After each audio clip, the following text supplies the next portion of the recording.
过2天去阿里了，今天去把车好好的整备一下。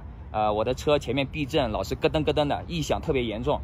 转弯的时候声音特别响。另外的话就是这辆50之光，前2天在阳湖的时候，把离合片烧坏了，现在要我的车拖着他的车，然后去修车，看到没有？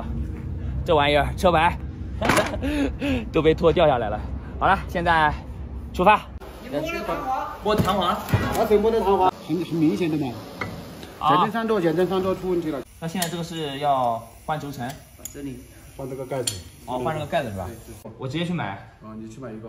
哪个地方？就是100多块钱。100多块钱。老板，这个轴承有吗？就是13款的别克英朗。有啊。避震轴承。多少钱？看一下，请点上座。大超市。哇，你们这边就都是通用的是吧？哎，对，厉害，很全，问啥都有，这玩意儿都有。这玩意儿是常卖的东西。哦，它是常卖的东西是吧？常坏的东西。哦，80块钱。20块钱。